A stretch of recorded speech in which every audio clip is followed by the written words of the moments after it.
Welcome to SquirrelPreneur Stories. I'm your host, DJ Eshelman.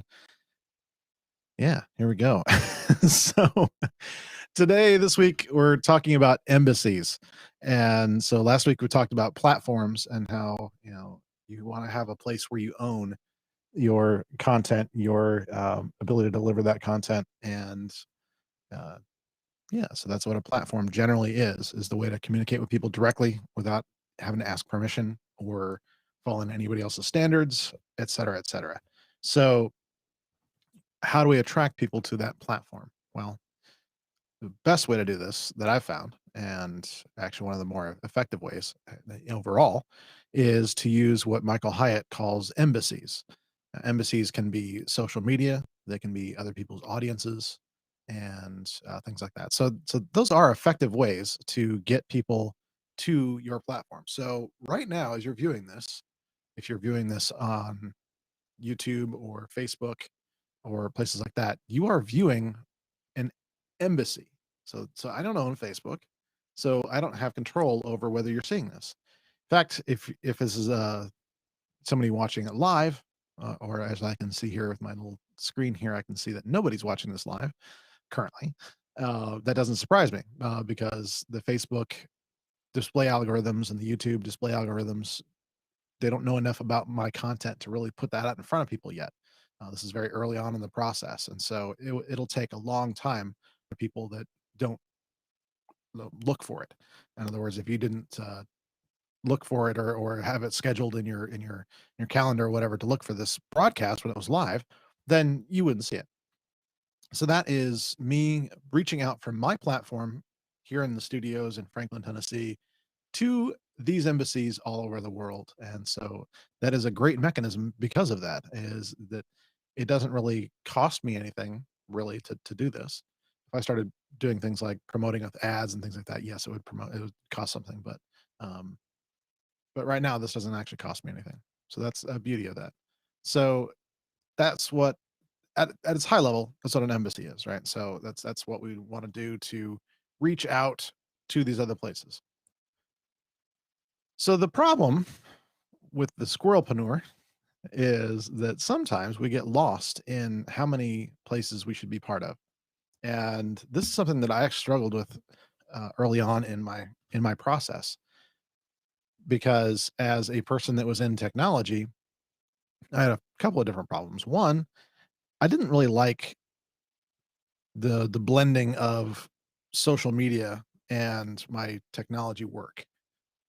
Honestly, this probably should have told me something about, where things were headed, and uncovered some things about why that was. But the reality is I just wasn't comfortable sharing those worlds. I wanted them to be completely separate.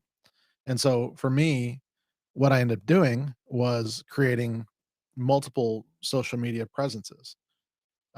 It's sort of like domain names. I just kind of have an addiction to that sort of thing, I guess you could say, where there's just far too many identities that I have online, and it's a good and a bad thing. The good thing is that I now have the ability to kind of segment, which is something that we'll talk about maybe in a future episode or something like that. But the bad thing is that it's a lot to manage. It's a lot to manage. So what basically happens is that when you have too many platforms, too many embassies, all these kind of things combined, it just ends up kind of disastrous in a way. More not like it costs me a lot, because that's not necessarily true. There has been some things where it costs a lot in ad revenue that didn't really go anywhere. Yes, that's been a case, but the problem has been more of identity. And so starting out with Twitter, and so I started a separate account there. It was actually called the Zen Master. Now this is a XEN Master, not ZEN. Just for anybody who might be alarmed. No, I didn't. I'm not a Zen Master as far as what you'd normally concern that. So it was kind of like a ironic kind of a thing, but it aligns with the company Citrix, who has had a product for a long time called Zen Desktop. They've since changed the name, which is actually why the next thing came about. that it no longer was really as relevant because the name had changed and I knew there wasn't much of a future in that. But it also didn't reflect where I felt I was going. And so I actually started a new identity on Twitter called the Citrix Coach. Um, and so that's where I've been pouring my efforts with Twitter to connect with that technical audience. Now I do have a Twitter account, DJ Eshelman, but I really don't do much there. It's just not something that I felt like I should maintain much. And the reason why is exactly what we're talking about today with too many different platforms, too many different embassies is it becomes a crisis. It's not something that actually doesn't work because it's so much to maintain.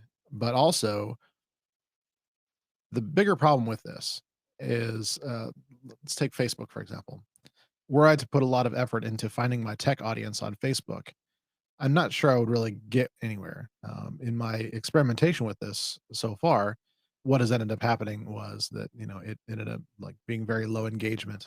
It didn't really work out. And the people that I was engaging with, I either was friends with already or were people that were what I'll call freebie seekers. They're really just looking for that free thing. They're not looking to be in a relationship with you. They're not looking to invest in themselves.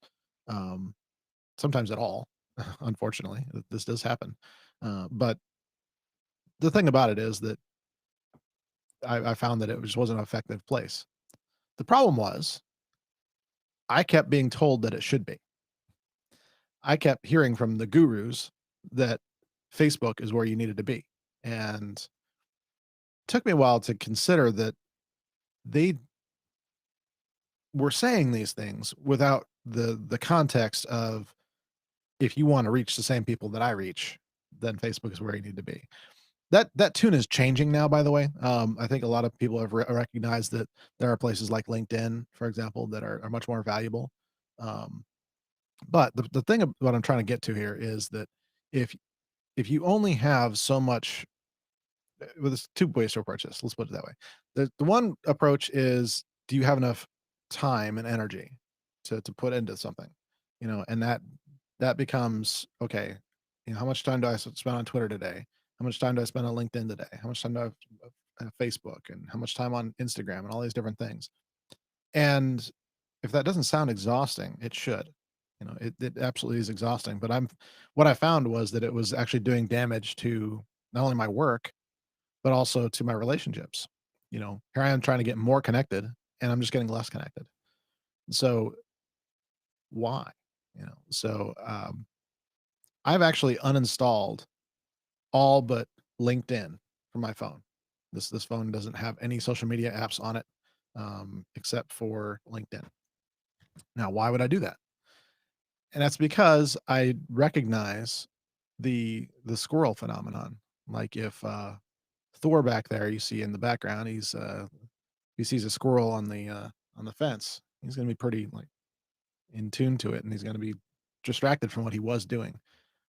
Yeah, so that's what happens with social media too, is that we become disconnected from our primary audience. Sorry, he's making some noises now. He's like really trying to get distracting. So yeah, we would get distracted from the people that we should be serving by trying to serve everybody, and it just doesn't work. So there's a bunch of analogies I could use for this, but the bottom line here is that what worked for me was to say, okay, where do I feel like I can connect best with my audience? Where can I engage with them in ways that are not going to be feeling like I'm taking up too much of my time and energy, but at the same time meaningful?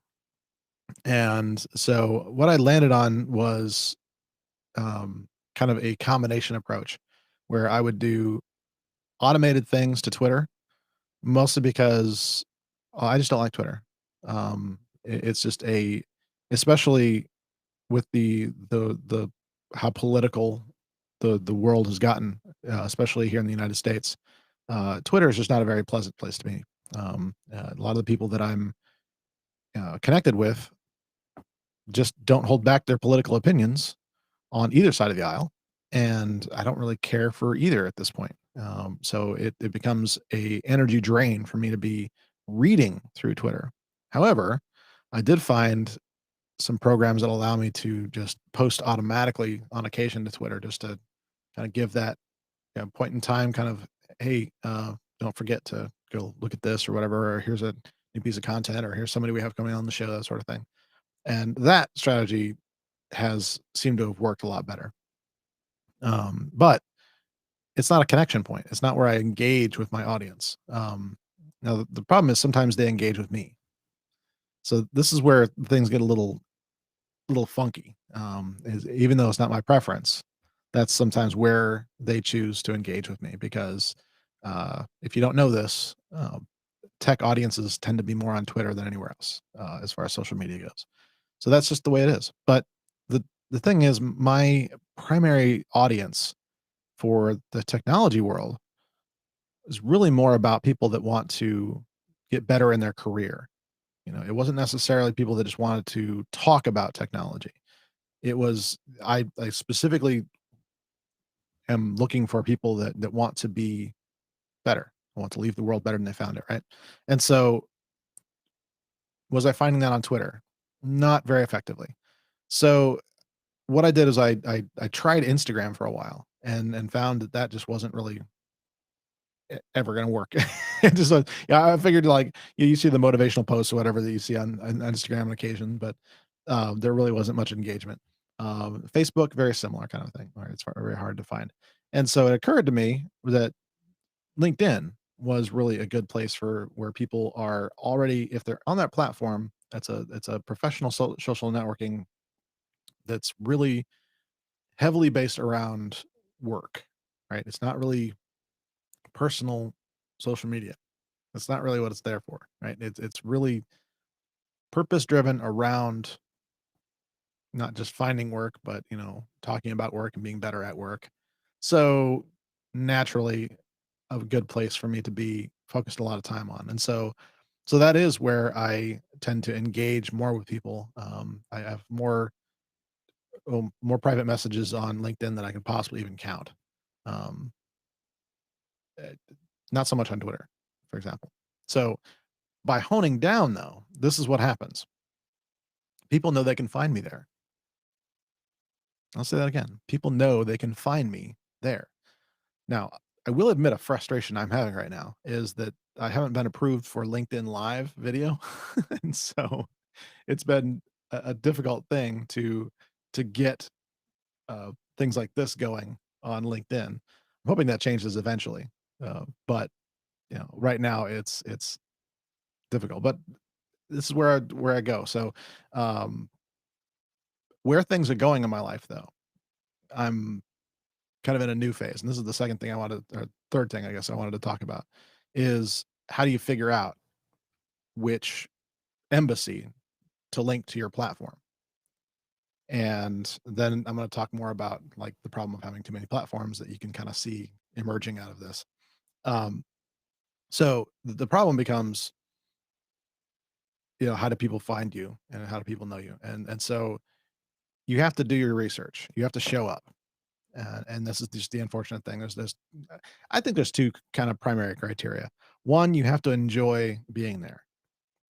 If it's work, like Twitter is for me, for example, or it's just like a learning curve for something you're just never gonna really do, like Pinterest, for example. There's really no reason for me to be on Pinterest. Uh, my wife, who makes fine leather goods, yeah, Pinterest is an okay place for her to be and participate in that platform, right? So that makes some sense. But for me, you know, talking motivation and professional development, eh, not so much. And we've experimented with some things like going to Twitch, for example. So we'll sometimes stream to Twitch just to see if we get engagement there. And actually, we have gotten engagement there. So it's kind of one of those weird things where sometimes it does make sense to catch people um, in different places. But the main thing is having a place where people know you're going to show up, and so that's a big thing. So make it enjoyable. And the other one is make sure they're showing up. So if you're going to show up somewhere, make sure they're going to show up too. So don't just say, all right, everybody in a, um, I don't even know, you pick your niche, and then pick the polar opposite of where they should be. Like me, trying to engage with everybody in a tech audience on Instagram. It I attempted it. It was a foray, and like there was not really anything there. Um, People don't tend to network professionally on that. Now, personally, that's working. That works pretty well. And for the next audience, that's where I think Instagram is going to be actually fairly important. Um, you know, Maybe when I'm a little more picturesque, I can do more there. But um, the thing is finding where they're hanging out. So, for example, with me, you would think that talking about personal motivation, coaching, that sort of thing, that LinkedIn would be the ideal place. But I'm not always finding that to be the case, and it's because of that kind of identity thing. So it's becoming. I'm trying to shift that because I still feel like LinkedIn is going to be very important. But as far as where I spend the majority of my time, I'm not 100% convinced, and I'm still in a discovery period. So just FYI, I'm still discovering which embassy will work best for me. But here's the problem, and that's kind of the topic of today's broadcast about platforms and having too many platforms and why that has been damaging to me. Is if you have all these embassies out there and you're trying to get them to you, what happens when you have far too many platforms to bring them to? I'll give you an example. A lot of people consider podcasts to be a platform, and it is, but the problem is it's not one you can take action from very easily without going to either some sort of sales page or your platform. And so it's hard for me to consider a podcast a platform. But what I tend to do is post about podcast episodes, for example, on social media. And so it'll be a lot of people just going every which way, especially if I have more than one podcast, which as of the end of this month, I will have more than one podcast. So it becomes really difficult. So that's not only maintaining those relationships and maintaining where you're showing up, but also following up with people becomes a challenge. Just having a podcast is not necessarily what I consider a platform because you can't interact back with people. They can't interact with you, not effectively. I mean, there's ways around it, but you have to get around it. The actual medium of the phone, for example, if they're listening on this, they can't talk back to you. So the medium doesn't work as an exchange. It just works as one way communication, and so that's not really an effective platform in my mind. So you come back to websites. Well, then there's the squirrel problem of websites where, there's so many different domains and so many different identities that I have. And so I'm actually trying to figure out the best way to consolidate this. And I'm still discovering this. I'll be honest with you, that it's one of those things where I'm fortunate in that I don't have the kind of websites where people just think, "Oh, I need to look this up. Let me go type in ctxpro.com in my browser or thriveit.com in my browser or I want to see what DJ is doing. So I'm going to go type in djeshelman.com in my browser. That's just not that's not reality anymore. That's not the world we're living in. Some people still do, but it's very, very rare. Usually if there's anything that you post that wants to get attention, you have to have that out at an embassy announcing it, that sort of thing. You can't just rely on people just coming to you. That's just not a reality. And email is another thing. We'll talk about that another day. But owning that as a platform is actually, well, we can talk about that today a little bit. I'm looking at the time. I got up at the time. So the goal here is to be able to have communication and relationship with people. Otherwise it's not much of a platform. It's more of just you know like a stage, I guess, which is what a platform basically ends up being. But without a consistent audience, then it's hard to do. So by having a bunch of different places that people are going to, you end up with the problem that I currently have, where Each of those websites, I've been maintaining a email like newsletter list or something, or attempting to. And I very quickly found that I didn't have the energy to maintain that. So it became the exact same problem with all these different embassies, to where now I have the problem of I'm spending too much energy across the board instead of really focusing in and bringing all that energy to communicating greatly to a single group of people. And so that has actually been a cause of a lot of distress and destruction in my platform building, in that there's not been the ability for me to um, communicate greatly with people. There's been communication, but it gets sporadic, you know. So let's say that I have the time and energy to write 5 emails in a week, and you are part of one list, but I've got 5 lists. So I'm emailing each of those lists once a week, right? If I'm doing that, which I'll be honest, I don't do that. I'm not that dedicated. Not unless I have something very special going on where, and it just takes a lot for me. You know, it's just not something I always want to be doing. I'd rather be having conversations like this. You know, it's easier for me to get on the microphone and talk than it is for me to sit down and compose an email. Um, I don't know why. It's just the way I'm built, I guess. So as far as that goes, if I only give um, 5 emails a week and give you one of those, then you're only getting that one day's worth of effort from me.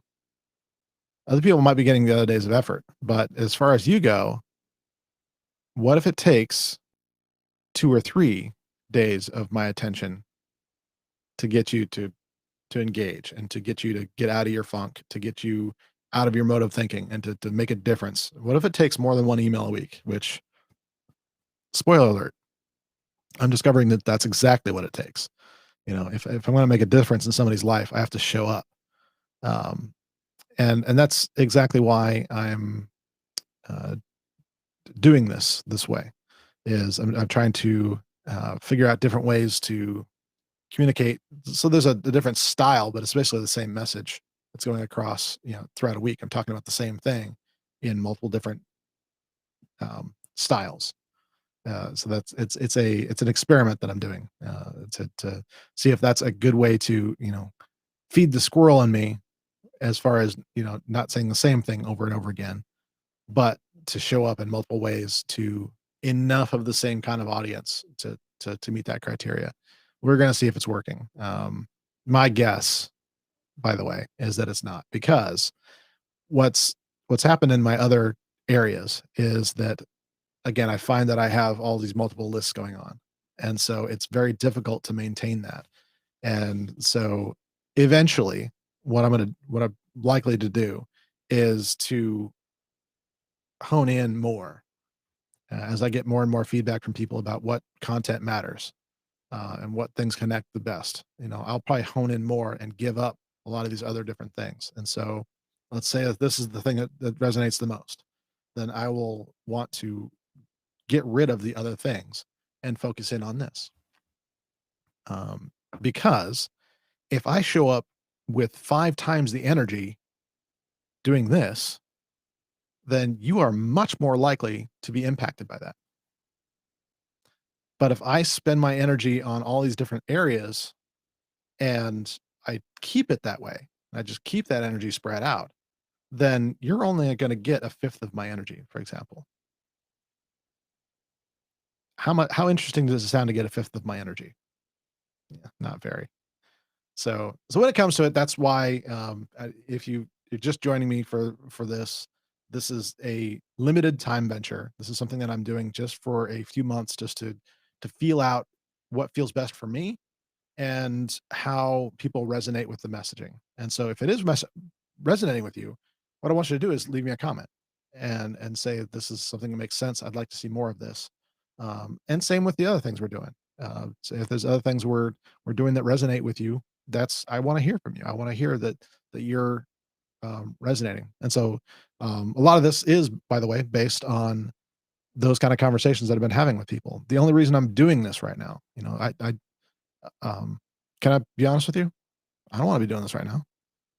If you're watching this on video, I've got some, nastiness, like the cold sore thing on my face, just due to the weather changes and all that kind of stuff triggered some sort of weird thing with me. I don't want to be on video right now, but I committed to this and I committed to bringing you this message, and I think it matters, um, because I've got stories to tell, and I think that matters. But it all comes from conversations that I've had in various Facebook groups that people just get distracted and they get frustrated and they have the same exact kind of results that I've had. And so part of me, it helps me just talk about it. It helps me to just get it out there. It doesn't matter if people see it or not. It helps me to remain accountable, to just say, okay, now there's going to be that moment where I'm going to say, you know what, I just don't feel like this part of my message and this part of my identity is right for this audience up here. So I'm just going to make a new platform, and it's going to happen again. It's the way I do things. Um, but I also fail at it very badly. So don't do what I do. Learn from my mistakes. Yeah, that's the kind of the whole theme of this show is to learn from my mistakes and do the right things. And so as far as platforms go, choose one. If it's going to be a blog, a website in general, if it's going to be a web store, whatever that looks like. But there's a couple of criteria that I would suggest to you, and this is something that I was fortunate to get some advice early on. And I say fortunate because if I hadn't taken this advice, then I would have quit this game a long time ago. It would have been just too much.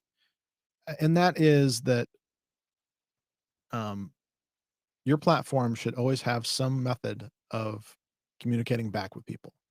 So most commonly, that's email, like an email list. There's some things about that that I'm going to start experimenting with very soon, because email for me, like I said, is not always the most comfortable thing in the world. Um, so certain embassies like YouTube, for example, and even like Facebook, for example, we can connect. But on YouTube, you can subscribe, and there's even a way to go deeper than that. There's that, when you get to a certain point of level of subscribers, you can offer more of a subscription kind of a thing, where it's actually, or sorry, a paid subscription. So it's like a Patreon kind of a thing. Makes a lot of sense. It's a good way to support people, and that's why I've started doing that with several channels. Actually, is to support what they're doing directly, and kind of vote with my dollars, kind of thing. But also just to support what they're doing. I know it's not easy because I'm doing it, but at the same time, um, the problem with things like that is you're not in control of that. So same thing with like followers on LinkedIn, for example. You're not necessarily in control of how to communicate with them. In fact, trust me when I tell you this, it's not always easy.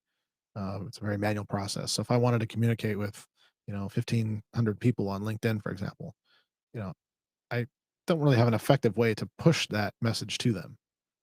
I can only do what the platform allows me to do. So I'm relying on my embassy for that. And so you want some way to do that without asking for permission. So email, there's things you can do with text nowadays. There's even messenger bots and things like that you can use. And like I said, I'm still experimenting with these. There's some other methods that are uh, more cost related, because they involve advertising and pixels and things showing up on other people's platforms, on embassies. Like there's way. So if I go to, in fact, we'll do a little experiment right now. We'll see if I say the word Marriott, if I suddenly start seeing Marriott um, advertisements in my newsfeed on Facebook. I'm willing to bet I do, because they're very well attuned to all these mechanisms, and because I haven't blocked that necessarily for something like this. I don't even think you can. I think if you're going live, there's no way to block that inspection. But so I'm willing to bet that we'll have to come back to this and see if that's something that happens. But that is a mechanism you can use. It's a little more advanced. So people visit you, you can retarget them with something, so that embassy is reminding them to go do something or whatever. That is a something you can do. But my problem with that is that that's still not necessarily in your control. And it actually literally costs money at that point, whereas sending an email doesn't necessarily it costs a lot of money. So there's back and forth with that. The thing I will say about that is that um, getting an email from Marriott after I visit their site may or may not actually cause me to take action.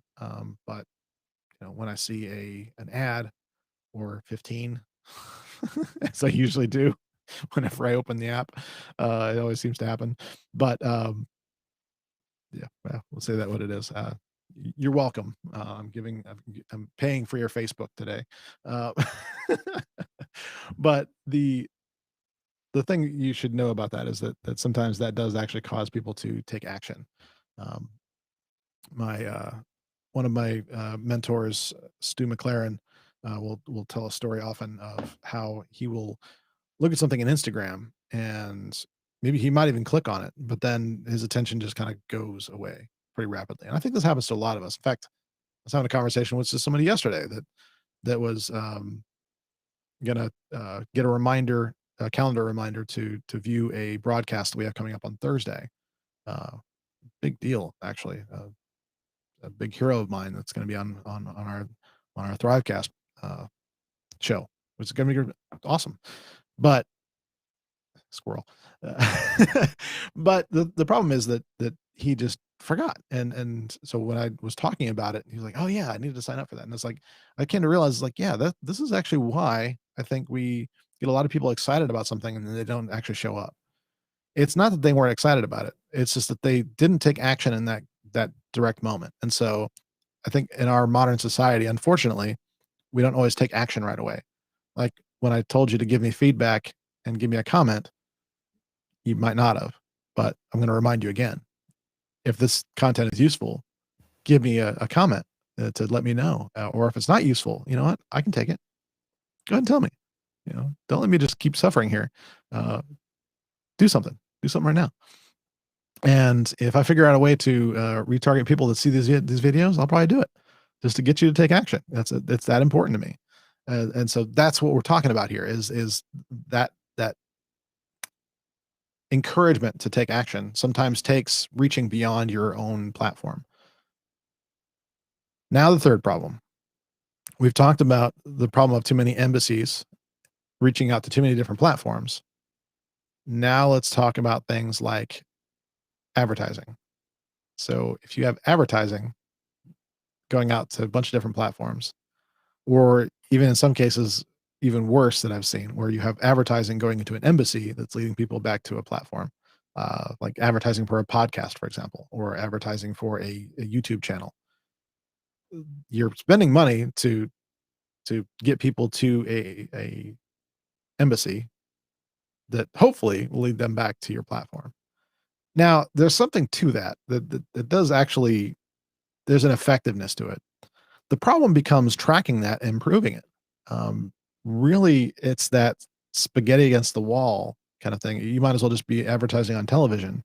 You're never really going to know if it's truly effective unless you have ways to do that. And so, fortunately, there are. But as a solopreneur, this becomes really difficult.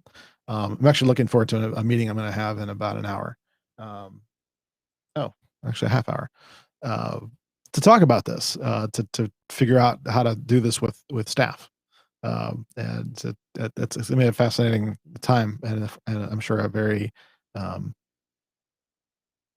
scary time. But at the same time, I'm saying the word time a lot, aren't I? It's about time to stop. I'm saying time anyway. I'm having too much fun with this. The reality is that we we don't have the energy amongst ourselves to track all these things effectively, not as much as we think. There's lots of tools out there that we think are good, but reality is the more time we spend tracking things like that, the less time we're spending engaging with our audience. And so that can be a critical error. This is especially true if you are using platforms that don't necessarily have a lot of back and forth engagement. So for example, if you're like e-commerce or selling something, you're not necessarily going to get a lot of back and forth. And so the effectiveness of your advertising going to your platform, all that chain, whatever that looks like, if it's a funnel, if it's an ad, if it's a kind of a webinar, whatever that looks like. And this is getting way too deep in the weeds for that sort of stuff, I'm sure, but whatever it looks like needs to work, and it needs to be something that you can tweak whenever things change, because things change in advertising all the time. There's been a wave of emails this week. I'm not even sure really what's going on, but like at least 6 different marketers, or whatever you want to call them, have had emails that contain something to the effect of advertising is expensive, and it's getting more expensive. So there's obviously been some price increases, and I haven't been participating in all of that, and so I'm not really sure if that applies to me or not, to be honest with you. Find out soon. But it means that without somebody else to manage that for you, you could very quickly find yourself spending more in advertising than you're actually making in the relationship.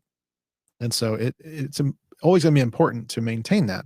But if you're trying to maintain that with a bunch of different advertising pointing to a bunch of different embassies and a bunch of different platforms, then your work increases exponentially. And so there's something to be said for keeping things as simple as possible. And so this is the dilemma that I have, because I believe in diversification of your income. I believe in diversity in general, actually, when you really come down to it. I think there's always benefit in doing that. But at the same time, when it comes to your platforms, you want to be keeping it very well organized, well done, instead of too spread out. Because ultimately, what I want to be doing is having more than one platform for different areas. In other words, one platform for one area, but having multiple areas, and so that I have a diversity of income, which means a diversity of audiences, essentially. But not every platform needs to have an audience, if that makes sense. So if it's not everything that I want to be doing requires a relationship. There's certain things that I can do that are just very much about static kind of knowledge. It doesn't really change or whatever, or just a product. Those kind of things are something I can build up and let someone else manage. I can just be the steward of this, instead of the servant of that. It's a very important distinction. Something I'm probably gonna be talking about tomorrow. But that's kind of the message here, is that we want to do one at a time.